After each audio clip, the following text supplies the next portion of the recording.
I don't feel good about being white every day. This is the delivery mechanism. And I'm just a female, but just a woman, just a white woman. This is the payload. If I was a white man, I would be functioning from a point of even greater privilege. If I see a group of young men, and they're like kind of boisterous, I get really nervous. And he's like, well, what if they're black guys? And then she's like, no, wait. They want to use conviction rates to show the percentage of men that engage in sexual crime relative to women. They don't want us to actually look at the racial composition of the men who are going to jail for sexual assault. And then they create a hierarchy, and it puts straight white guys at the very bottom and all the other men like just above that. And then you get onto the other identities, right? It is impossible for the CDC, that is the Center of Disease Control, to find 3 years in a row parity in sexual assault victimization with significant amounts of that victimization done by women to men. I think that it's a fundamental unfairness that women are allowed to vote on policies for warfare that they then don't have to go fight. Men don't get the vote if they don't sign up. Women get the vote by default. So literally, men actually have less of the right to vote. Not that the vote is a right, because it's not.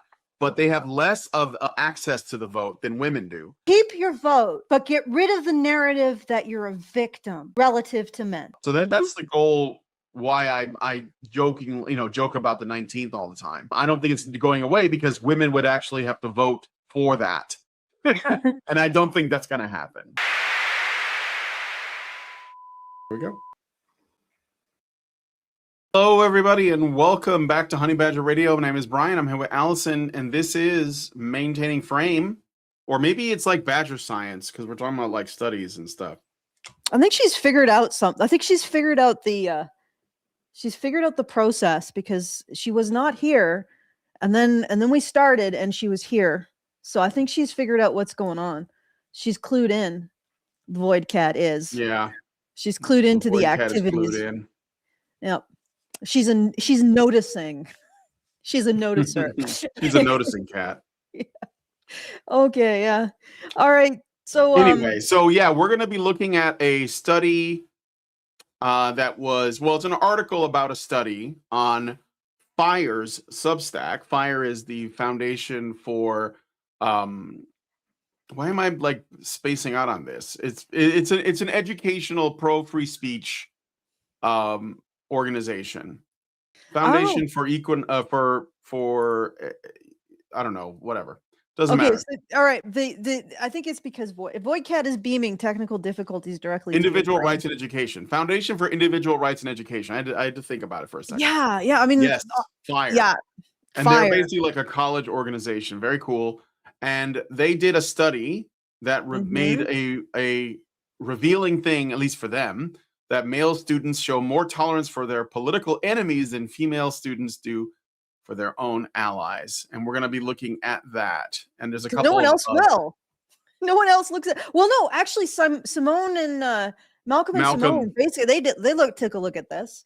They did a nice little compilation of a lot of the stuff that we've talked about. They looked at a bunch of stuff that we have looked at, yes, and they have concluded that we were right. Again. Not that I don't think they doubted that, but yeah. Yeah, it's hard to handle being this right, eh? Only when it's really early.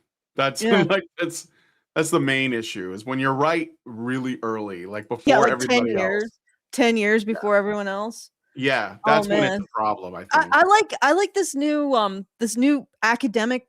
It's really the woman who's doing the rounds now. I don't know her name. I'm really sorry. Ellen Andrews. She's doing the rounds about recognizing that woke is female. Like woke is femme. It's femme behavior.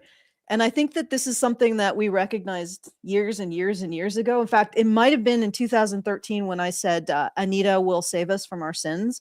And we talked about how women have entered, they've entered games, they've entered publishing, they've entered comic books, or a particular brand of women who want to turn these endeavors into these kind of sewing circle kind of things where merit doesn't apply and it's all about feelings. And then Anita was the one where she goes in, and that was even before Gamergate. And we also talked about how women ruined coffee houses back in like the 16th century. Yeah. They were like, coffee houses make our husbands impotent, and they were protesting them. And bars, and bowling alleys. But this whole idea of women taking over a place and then putting in a whole bunch of arbitrary moral frameworks that people have to adhere to so that they control the space and any kind of discourse in the space, that's old. But anyway, this study might give an explanation, or a bit more of an explanation, why women go into a space. And it is women, really. It's not just feminists, it's women. They go into a space and they insist everybody agree. Everybody. There can be no disagreement. None. Yep. None they whatsoever. Go into a space and they throw their weight around, often literally. And what ends up happening is everybody tiptoes around. And it's not just all women, it's the women who, I don't know, they have the most social clout. And then the whole situation revolves around whatever they think is appropriate to say and do. Right? And you can't have discussions, you can't have debates anymore. Everything has to be about maintaining relationships and comfort, and nobody can feel uncomfortable except everybody somehow at the same time. It's nobody's supposed to feel uncomfortable. Everybody is walking on eggshells. You notice that? Yeah, all right. Of course. Okay. So if any point throughout the show you want to throw me a hail void cat, you can do so at feedthebadger.com/justthetip.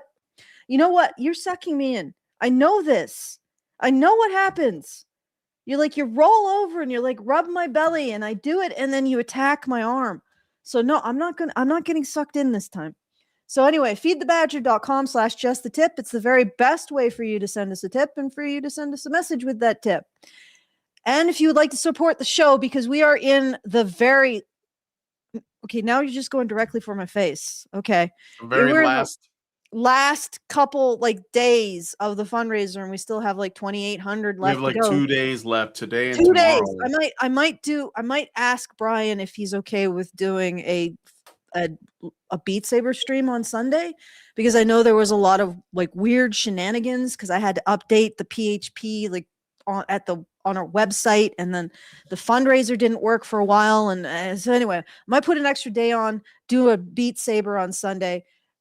Brian pending, but I assumed that I was gonna have to do a Hail Mary Beat Saber stream on Sunday. So okay, no, don't tack my face.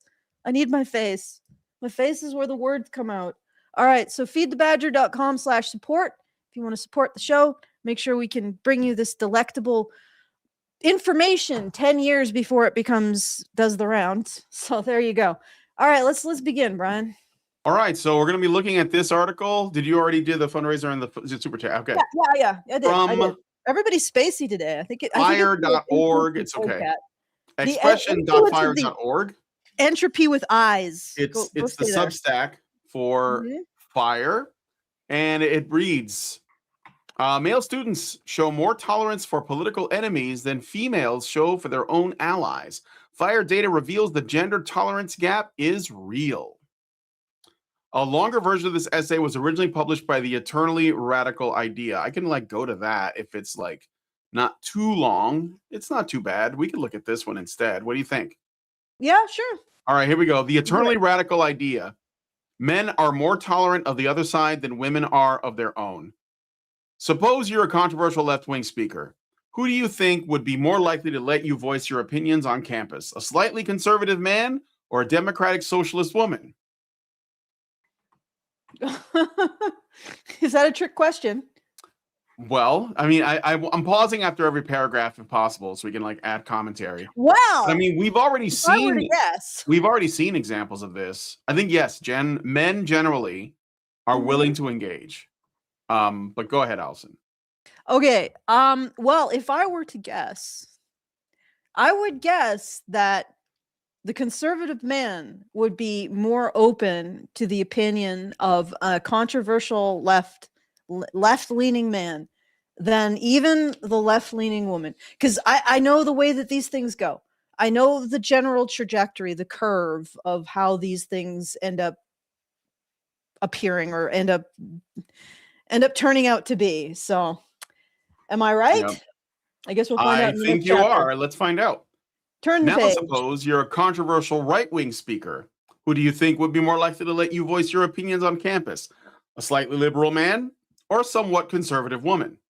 It may seem obvious that regardless of gender, someone with a similar ideology would be more tolerant of your views. But recent data gathered by FIRE suggests that that's not always the case.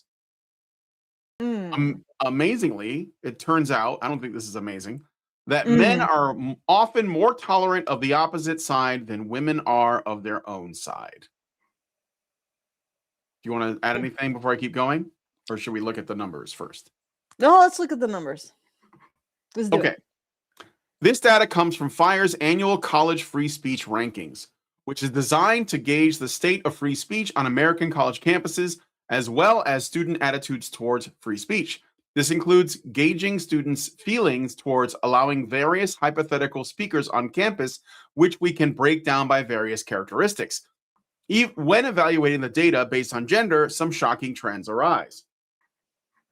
Men are, on average, significantly more tolerant and less censorious than women. Haha. This is surprising. No shit. Yeah, does this surprise anyone at this point? Yeah, in a related thing, I have another study here from Taylor and Francis online. Who wants to censor pornography and hate speech? Can you guess? Is it men or women? Let's think. And it's interesting that it's pornography and hate speech, right? And so yeah, women are generally more censorious because they're more security oriented than men. So they're going to be more censorious than men. Okay, can I just butt in here with just a technical detail? You're moving off the right of the screen. Yeah, a little bit. Just tilt it so that that you're centered a bit more. I will actually, you know what? I'm gonna turn Void Cat so that you can appreciate. She's very cute right now. She's trying to suck me in though. She's setting a trap. She's setting a trap, I'm pretty sure. Well, now you can only see her feet. But anyway. Okay. Yes, this is this, I don't think this surprises anyone on this channel. But let's continue. Okay. So by contrast, while political affiliation makes people more biased towards speakers on their side, it affects their overall willingness to let speakers speak, regardless of ideology, very little. However, regardless of party or ideology, men are significantly more tolerant than women, so much so that the gender difference dominates the ideological differences. And this makes sense.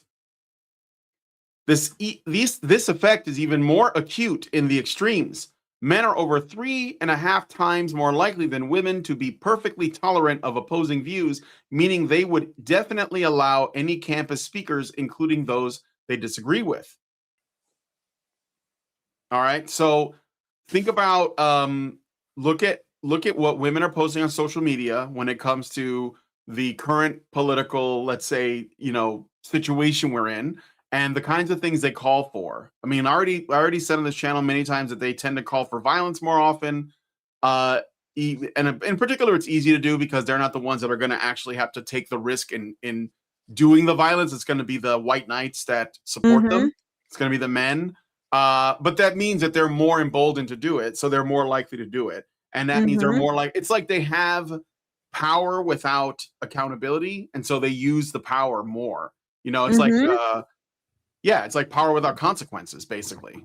And if those men go and they do something crazy and they end up going to jail or getting beat up or, heaven forbid, die, the women just get to say, well, I guess, that guy was dumb. Like it doesn't even penetrate their consciousness that they may have been one of the people that nudged that man towards that decision. That outcome, so, yeah. Okay, you sit down. Okay, so This effect is even more. I already read that part. To get a better understanding of these results, we'll look at the free speech map, a scatter plot rather, of various groups, left and right wing tolerance. So, did we look at this already? No, this is interesting. Okay, so where are men and women on the free speech map?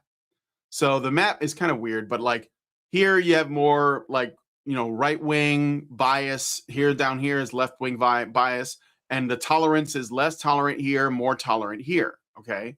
Mm-hmm. So let's see what they're willing to tolerate in terms of speech. So when you look at men are circles and women are squares. So when you look at and then the colors determine like, I guess, their beliefs, right? So, Mm-hmm. let's look at the most liberal women. I think that's like a deep blue. It's kind of hard to see. So they are less tolerant over here. They're over here. And if they're No, less. that's men. That's men. The circles are Oh, the men. squares. Yes, you're right. The squares are women. women. Yes. So women are down here. See, they're generally less tolerant, regardless of. I mean, left-wing women more so, but like, right-wing women too. And even libertarian women are pretty intolerant, which is okay. Like, what? Kick them out. Kick them out. Like, but libertarian. Look, the libertarian men are the most tolerant. And even some like far-right guys. This is like a far-right guy right here, right here. Oh, this is more like a moderate. So a moderate man, a right-wing man, a left-wing man over here, pretty liberal. But then the libertarians, the most tolerant, and then like the moderates and independents, I guess, or people haven't, whatever. And then down here you have the women. So you can see where the divide is at. I don't know if you want to say anything about this before we keep going, but I'm just wondering what the heck has happened to haven't thought much about this. Because they are the least the men who they're pretty low on there. Yeah, they are the least tolerant. Like the men who don't like anything. The outlier. They're clustering with the women. All the men who haven't thought much about this, they're clustering with the women in terms of intolerance. So they haven't thought much about it, but the little thoughts they have, they're extremely intolerant about having them questioned. That's what the heck is all I can say is what the heck is happening there? Yeah, I wonder about like the people who supposedly haven't thought much about it. Maybe they're there because they don't think about these things, but they watch mainstream media and they're just being like pushed in that direction. I don't think that much about it, but I did watch one battle after another, and I totally agree with the message. Yeah. Okay. As the map shows, when it comes to overall tolerance of opposing viewpoints, no group, men or women, is doing particularly well. However, it also shows that men are significantly more tolerant than women, regardless of ideology. When assessing data within a given ideology, men remain much more tolerant towards both sides. We can tell this because for each ideology, the male point is above and to the right of the corresponding female point on the map. Okay. There is also a remarkably clear trend within each gender. With the slight exception of male libertarians, no ideological group shows significantly higher total tolerance than the others, meaning that regardless of their affiliation, their average tolerance remains constant. And while left-wing women are stereotypically seen as being uniquely sensorial, the reality is that this tendency applies to all groups of women, regardless of ideology. Yes. Okay, so here's the thing. Now that we're finally finding out information like this, is it any wonder that the political landscape has become more and more divided, divisive, aggressively so, more censorious, less tolerant? And how do we square that with the idea of a republic that's capable of entertaining different kinds of thought in order to arrive at the best solution to a problem? Like, how do we maintain that and also allow women free access to the marketplace of ideas? Like, something has got to give here. And then the other thing is that we are now laboring under year 70 of a narrative that women are just wiser, women's ways of knowing are superior, so we should defer to the sensibilities of women, and we shouldn't focus on how men do things. How men do things is wrong. Having free speech is wrong. Tolerating other people's opinions about things, that's wrong. Everything should be about consensus and making people feel comfortable and yet always on edge that they might be violating the consensus. But that's what we should be pursuing, and that's better because women are better. Women are just better people. The future is female. The way men do things is stale, pale, and male, and we want to get away from that. So not only do we have this, I think we might consider this sort of a latent tendency in women to just want conformity.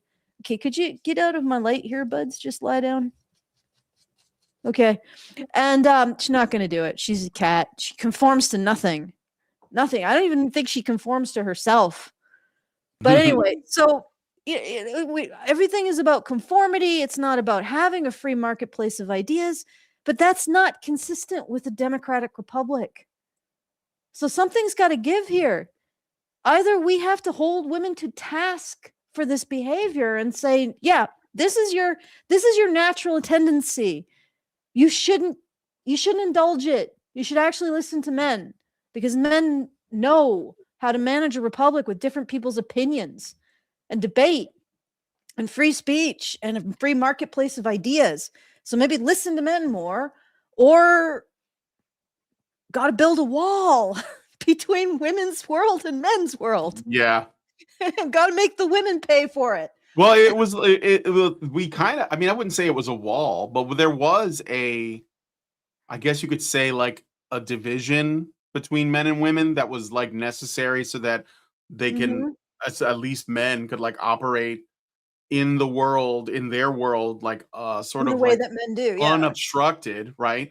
And I think part of why that model, why that worked when it was going on, was because women didn't really know everything men were doing, probably because it was better that they didn't. Because if they did, then they probably wouldn't be able to conceive of it. Like I'm talking about protecting borders, fighting in wars, like going out into the world and like performing like this hard labor. This is before industrialization, but even after that.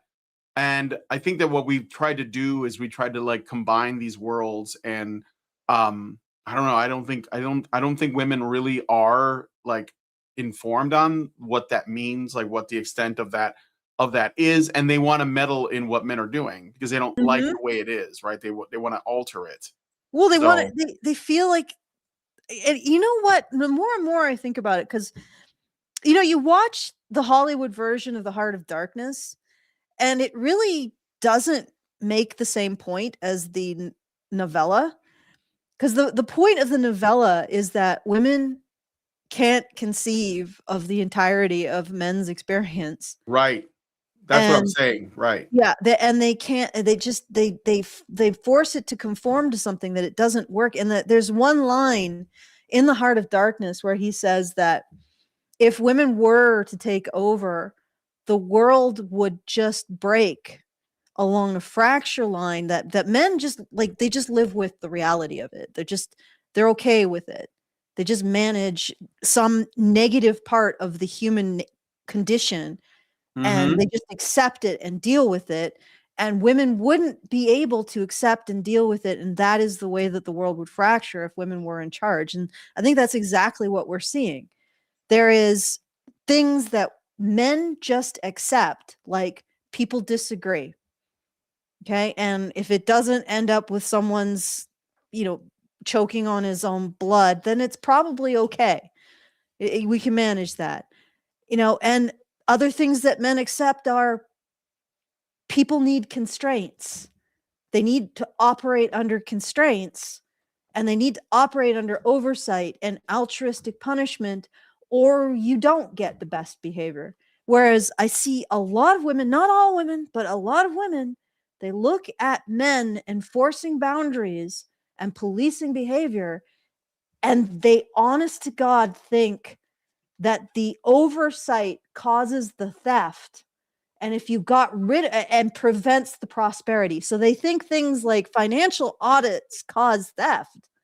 And if you got rid of them, we'd have prosperity. because everybody would get what they want. They think that the oversight creates the hierarchy, right? And in some ways it does, but if you got rid of that hierarchy, then everybody would get what they want. And instead, what you get is theft. And what you get is people stealing from others. And I don't even mean on like on a street level. I mean on an institutional level. You get gigantic networks of bureaucratic graft. You get what's happening in Comex with silver, which is something that I have been investigating. I've been staying up till 4 a.m. for night after night after night to investigate. And eventually I'm going to be putting something out that's like a solo analysis on that, because it's really important and it actually ties back into men's issues. But that's an aside. You get all of this institutional level theft going on because the oversight has become itself a problem. It's being framed as a problem because it's pale, stale, and male. This whole idea of having things like gold standards and audits and oversight committees and not a gigantic network of opaque derivatives. All of that is just old. Keynesian's word, not even Keynesian. Keynesian is old. Keynesian is stale, pale, and male. We're at modern monetary Keynesian. Keynesian, yeah. Thank you, Brian. Keynesian is old, pale, and male. Now we're at modern monetary theory, which is you can't go bankrupt no matter how much you print. It's not possible because you could just print more. It's Keynesian without the deleveraging. Okay, I'm deep into the financial weeds. I'll bring it down to brass tacks. A lot of women think that oversight creates poverty instead of preventing theft. And they think if they get rid of it, everyone's going to have prosperity. So they think the act of policing causes the crime. The act of auditing causes the theft. The act of controlling immigration causes the illegal immigrants. And that's, I mean, if you think about it, that last one almost works, but it really doesn't. Right. And that is the mentality that a lot of women bring. And if you can't actually criticize women, that's the mentality that you end up laboring under. It's a cargo cult mentality that regards all forms of any kind of boundary setting as creating the very problems you're setting boundaries to prevent. And it's insane. And this is part of it. This is okay. Yep. I went into the weeds. I apologize, guys. No, it's all right. It's all right. Squirrel hunt there. All right. So now they're breaking the graph down a little bit more. We can make a similar plot by party affiliation. And so instead of looking at like liberal and conservative and libertarian, we're looking at the Democrats, Republicans, independents. And it's basically like coming out about the same. As you can see, this is like how far right they are, right based or right biased, and how tolerant they are versus how left they are. And then the women are still way down here and the men are up here, right? Now, of course, I think this could be a lot higher for men as well, but you can see how women are kind of an obstacle to that. I think, and to some degree, women kind of like have some ability to like restrict men on how far they can go. Because I think men are looking at what women are reacting to and they're reacting to them. So that might be why you don't see any of these guys like way over here, you know? I don't know if you know what I'm saying, but they have like a rubber banding effect on men. So they can go like so far, but it's like this is the Overton window, you know? Okay. Beyond the mostly similar results, the most salient thing here is that for both genders, Democrat-leaning independents are more tolerant of both sides than Democrats. And Republican-leaning independents are more tolerant of both sides than Republicans. Again, however, we see the stark differences or effects of gender on these measurements. Male Democrats are more tolerant of right-wing speakers than female Republicans.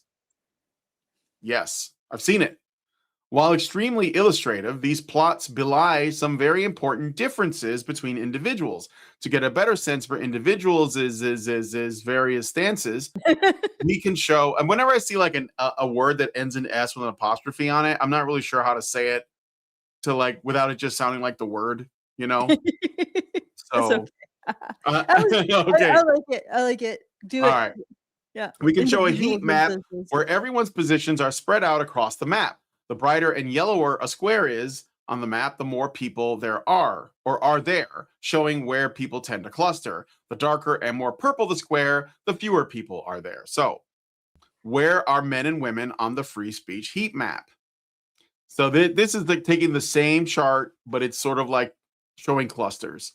So we have this is like, I guess, left wing men and right wing men, and then this is like left wing women and right wing women. Maybe, I'm not sure. It's kind of interesting. Yeah. Well, but Oh, I guess what I'm they're more seeing- spread out down here, is what it is. Yeah, Like what they're I'm more clustered. That's why there's yellow. These are tighter clusters, but these are more spread out, which is why like this is where the women are at, like down here somewhere, except for these. Do you see what I'm saying? Do you see what it's showing? Okay. Yeah. Even when we hyper-focus on individual positions, the gender tolerance gap persists. Most men are clustered around the middle, with total tolerance mostly ranging from mediocre to decent. Men also tend to not exhibit much bias. See the linked addendum for more granular information on this, with most clustering near the diagonal. Amongst men, perfect tolerance, the top right square, is uncommon, but far from zero. So there's, this is men again. You see men up here, right? Yeah, there are some men in the top. Yeah, there right are some square, men up which is there, perfect. but that's Perfect tolerance. Let's see. Amongst men, perfect tolerance, top right square, is uncommon. We found that 6.4% of men are perfectly tolerant compared to only 1.8% of women. So almost 3 times, or actually more than 3 times, No, like more 3 than and a half 3 times. Yeah. 3 and a half times more perfectly tolerant men than perfectly tolerant women. Yeah. Okay. And I actually wonder what this would be like in a society that didn't condemn the idea that men are different in any positive way than women. So that's really the thing that our society does, is we demand that men not be weak, but we also don't recognize that they should aim for being strong. Like they should be perceived to be stronger than women, or perceived that they are trying to be stronger than women. So you got this really weird situation where men are expected to espouse strength, but not allowed to be recognized for it. And that creates like a very performative type of masculinity. And I wonder if in a society where we allowed ourselves to recognize the particular virtues that men have, how much more likely would they be to have them? That's why I'm curious.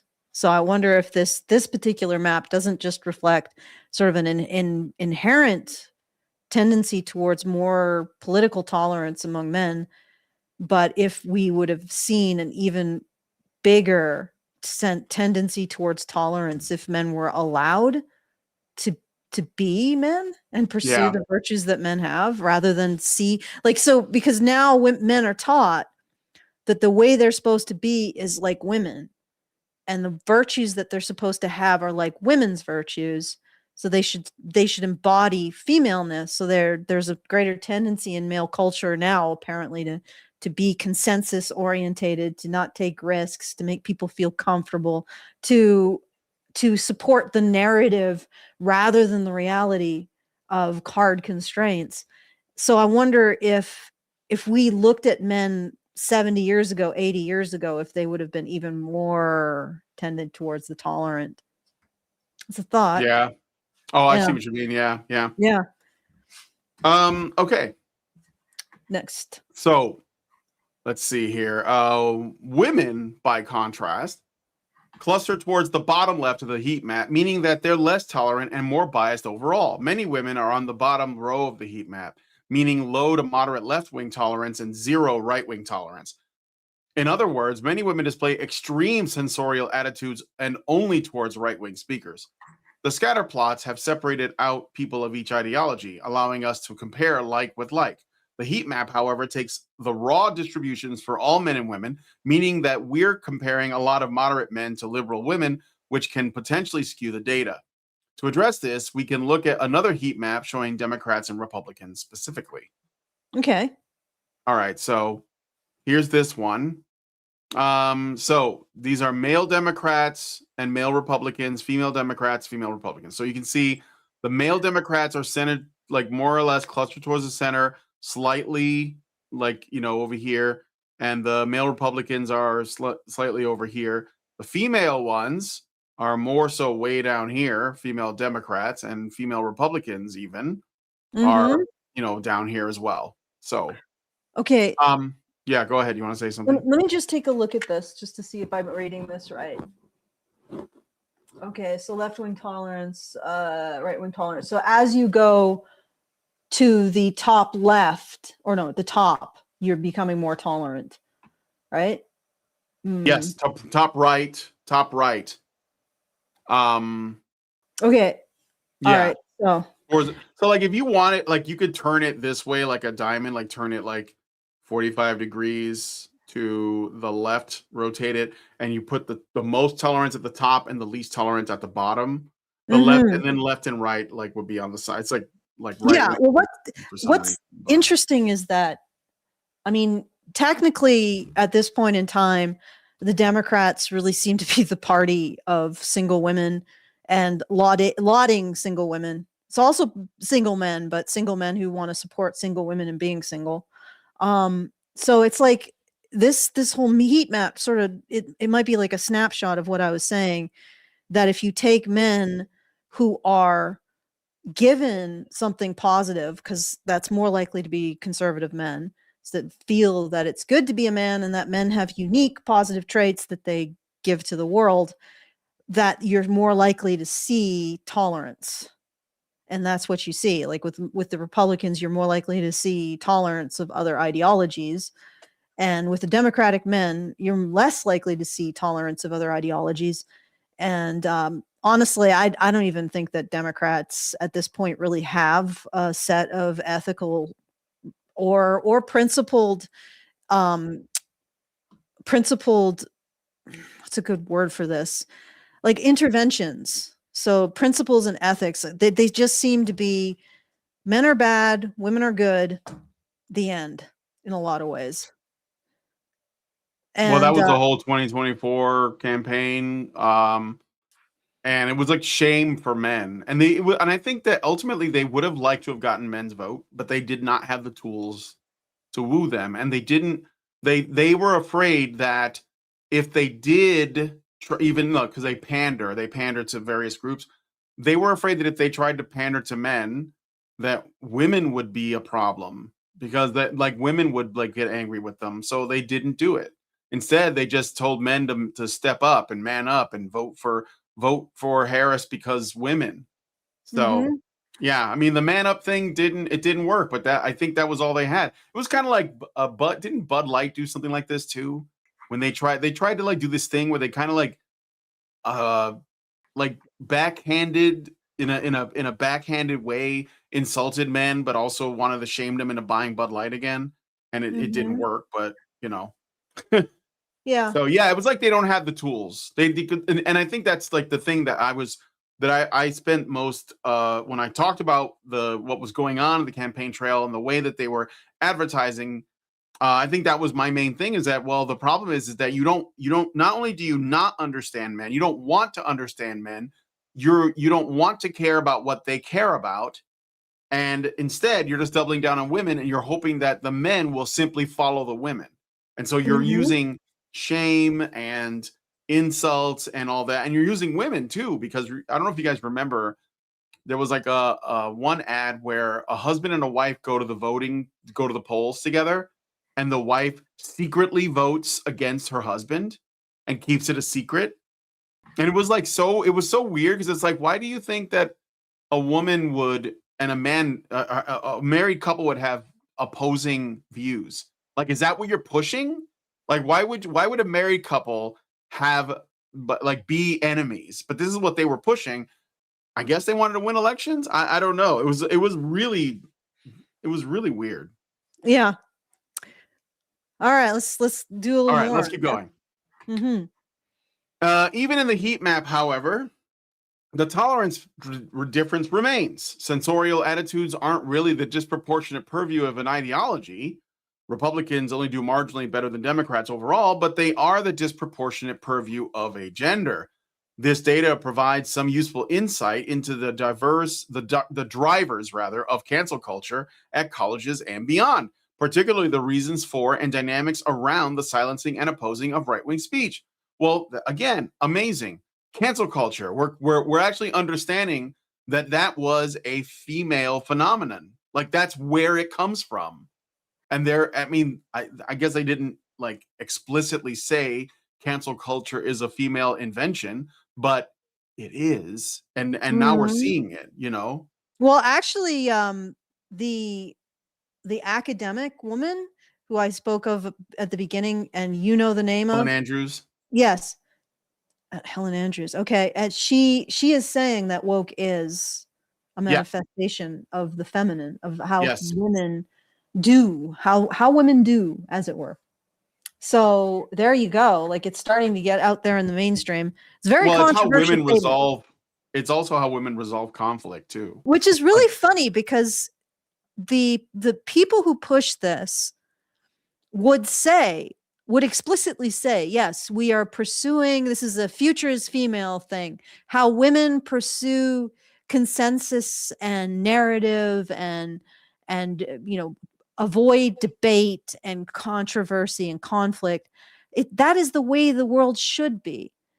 But if you turn around and say that, this woke is a result of the feminization of the workplace and this is negative, then that's not allowed.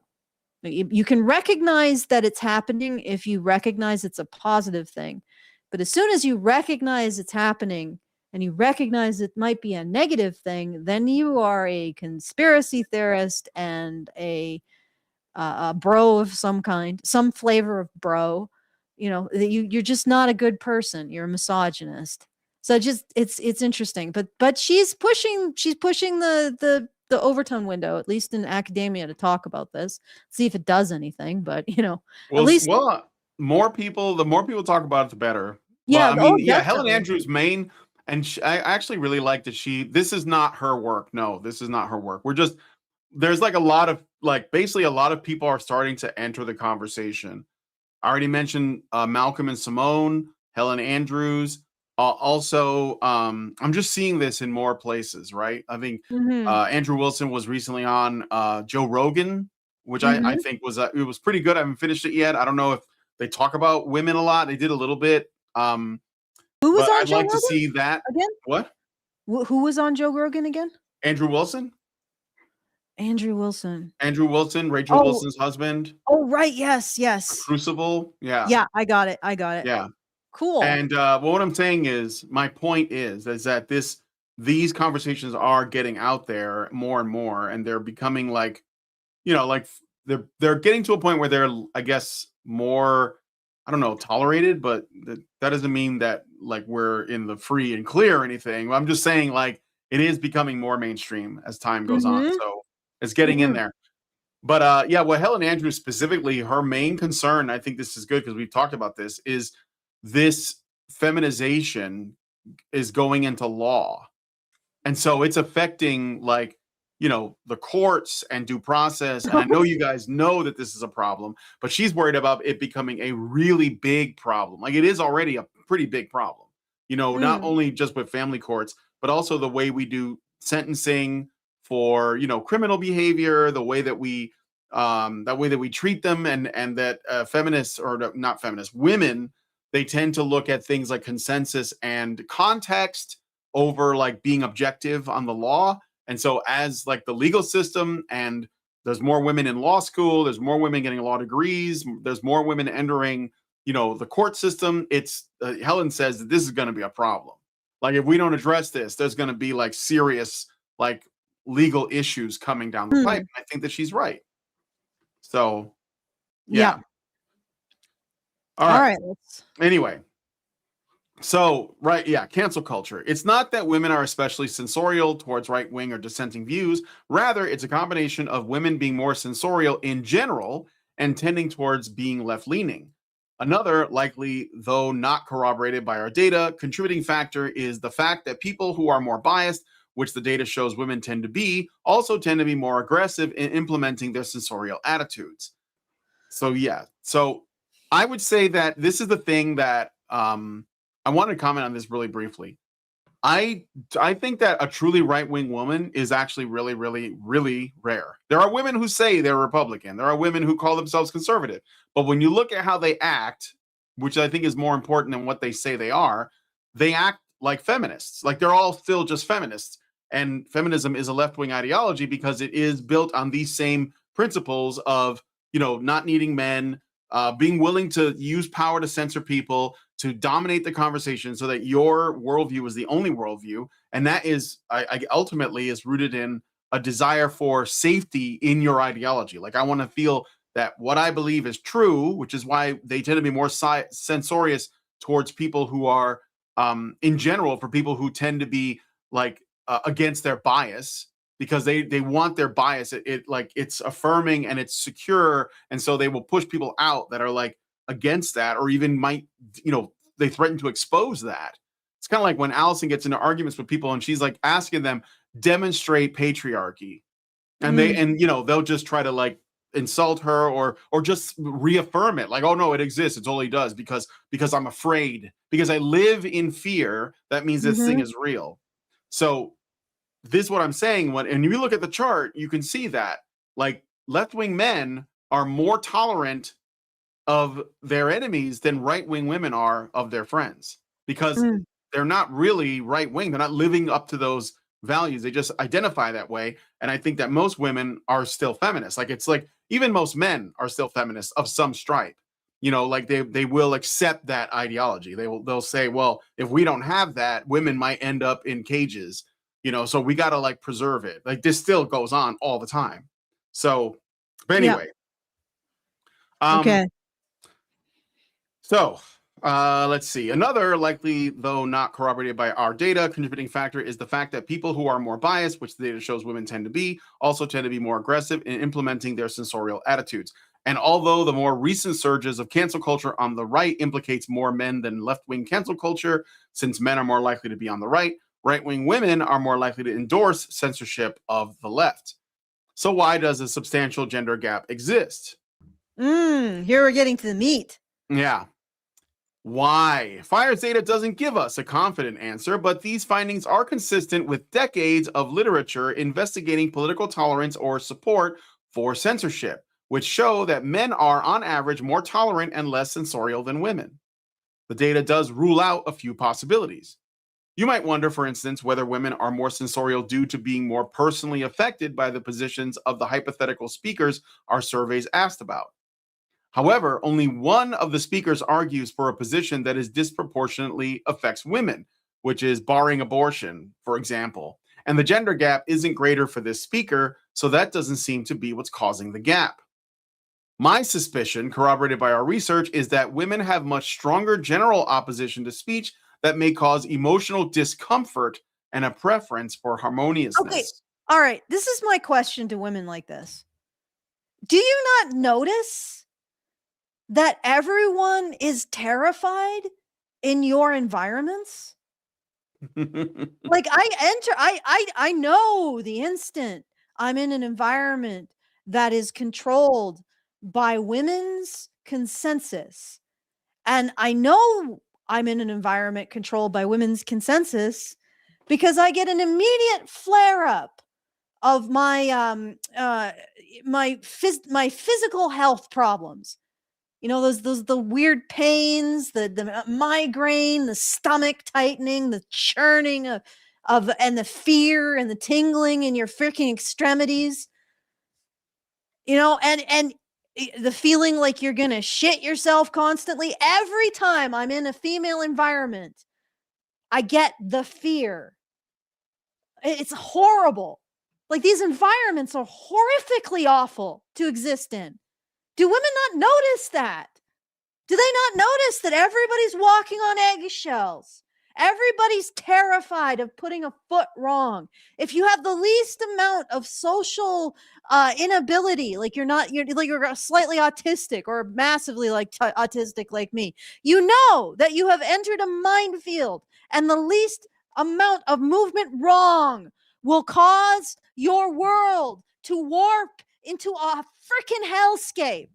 And they construct this and they sit in it and they think it's wonderful. Why? Why are you like this? I don't think they are. I think they are uncomfortable. Maybe they are uncomfortable. Let me just turn on my light. But they don't want to tell anyone because they don't want to stand out. Like what is it? Why do women want to create an environment like that? Like, why do they want to live like that? Like, it's a nightmare existence. I mean, I remember going, okay, so there's Homath, and Homath took over this forum, and there were a bunch of women in this forum, and I would go into the chat, and you just know the instant women are in charge and setting the agenda. And it's just like you everything tightens because you're ready. You're ready for the blind side, the psychotic bullshit that's going to come out. And like I said, everyone's walking on eggshells. I had this guy come up to me in one of the conventions that I actually was able to go to before the Mean Girls kicked me out. And he said the same thing, even though he was like, "Oh, I think you are politically like on." Just sit down. There we go. There we go. I'm going to give you a squish. All right. I'm going to give a squish. Even though I'm politically on the other side of you, I feel less worried about talking to you than people on my own side. I'm like, yes, those are the eggshells you're constantly walking on. And then they talk about this, like this women's environment, like it's so much better. It's like, oh, it's so wonderful. empathetic and everything. It's so right? empathetic. I'm like, are you kidding me? Are you kidding me? Walking around like you don't know when somebody's going to come out and tear your face off. That's more empathetic, is it? It feels more like you're living in the nest of the alien queen from Alien. You know what I mean? You're just sitting there like, okay, when's it going to be my turn to be forcibly fed to something? And that's like, and this is compassion, is it? This is women's greater empathy. Living in a nightmare of tripwires, and you never know which one is going to go off. I think women really need to think about this and this behavior. Mm-hmm. But I honestly don't see it happening. All right, let's keep going. Okay. Let's see. You might let me see. Wait. Where did I leave off? Oh yeah, here we go. So what do we do about this? Obviously, allowing all speakers, no matter how controversial, and disallowing shutdowns or administrative censorship is vital to free speech and open inquiry. Further research to determine what drives people to censorship and what can make them less censorial would be very valuable. Do courses that teach critical thinking and responding to ideologically diverse political arguments help? Do university-sponsored free speech or open debate events help? We need data to know, but some of these things may move the needle substantially. So they're talking about basically allowing it, like educating people on it. Yes, that would be good. But nobody will allow you to educate women on how they are wrong. Runs the schools. Yeah. Nobody's going to accept that. Nobody's going to say we need to take female undergraduates and tell them that their ovaries make them naturally censorious and they need to fight it. Yeah. No. Maybe with a regular infusion of some testosterone. I'll leave that there. And what I might have been implying. Yeah. Okay. So let's see. Beyond the above, we must do one crucial thing. Never abide censorship.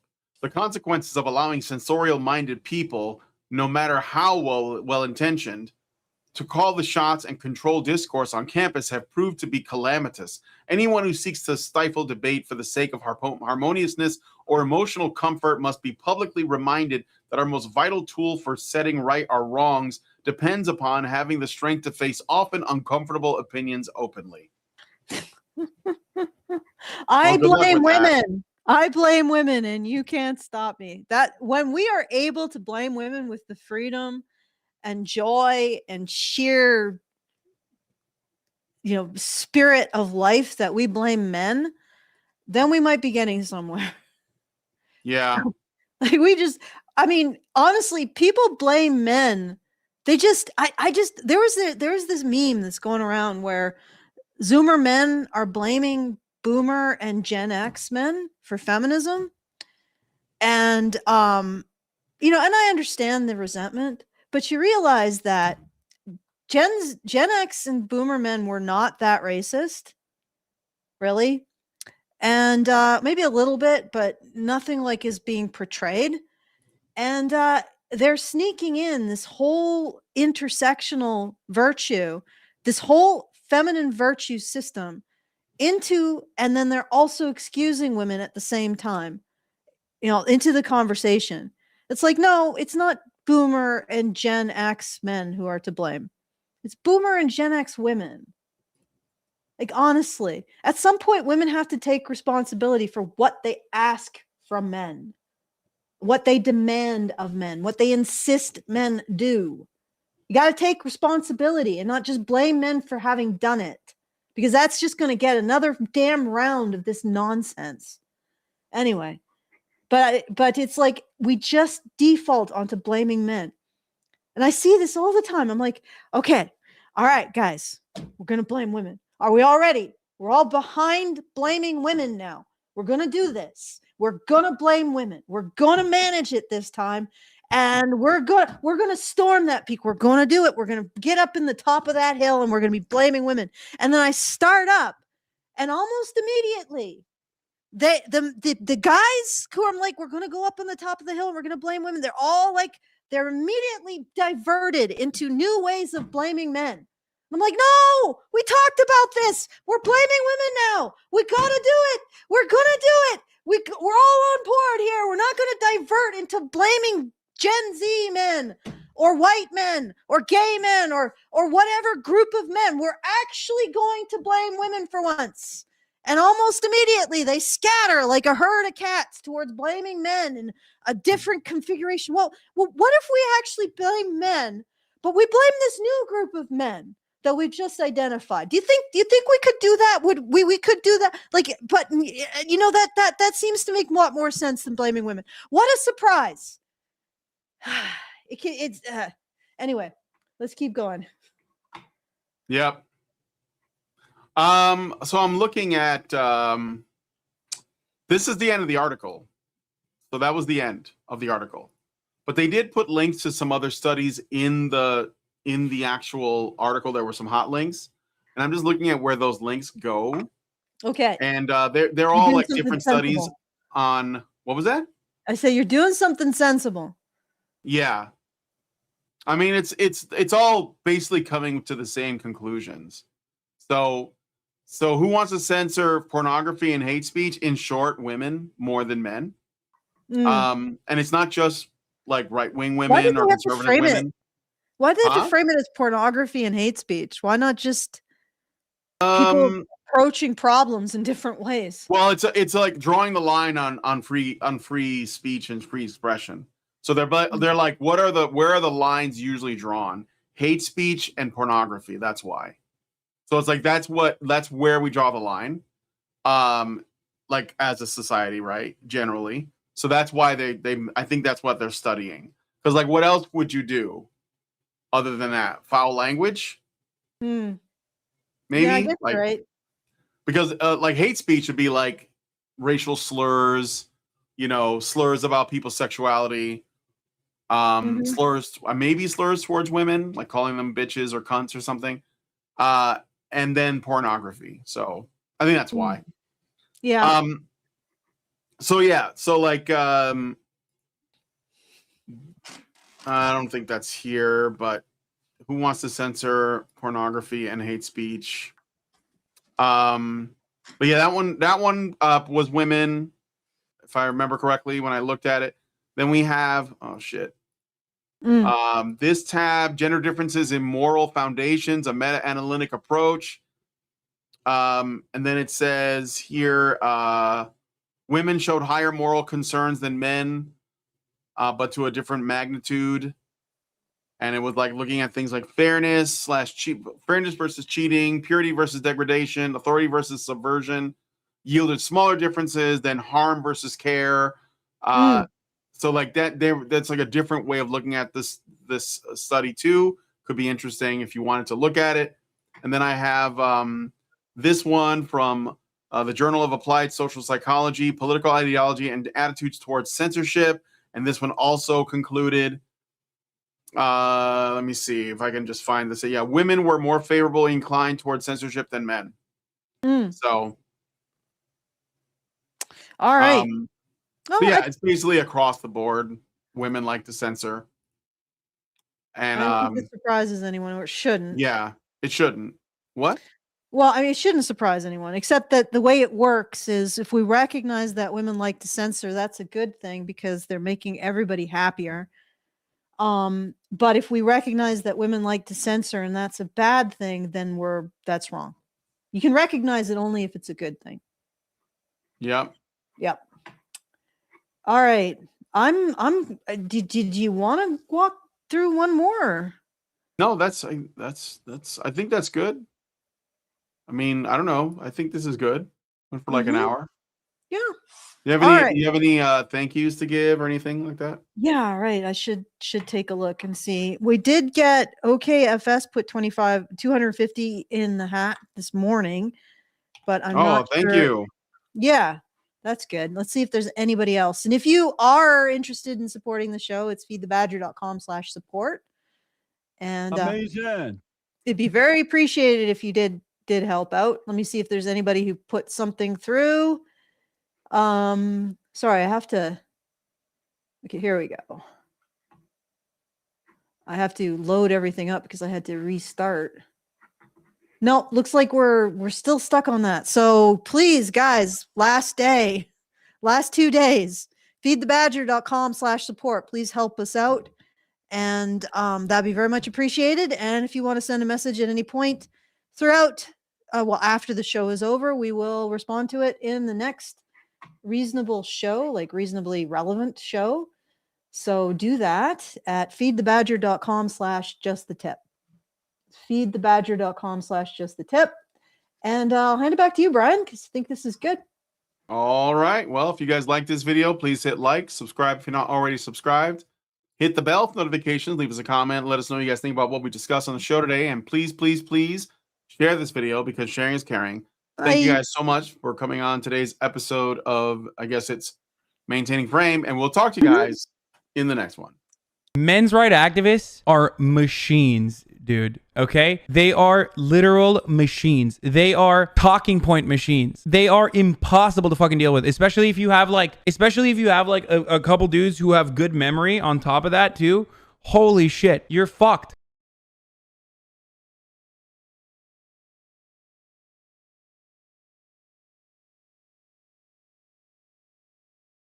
Men's rights activists are machines, dude. Okay? They are literal machines. They are talking point machines. They are impossible to fucking deal with, especially if you have like a couple dudes who have good memory on top of that too.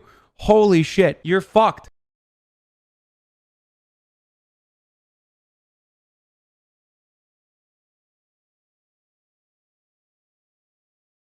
Men's rights activists are machines, dude. Okay? They are literal machines. They are talking point machines. They are impossible to fucking deal with, especially if you have like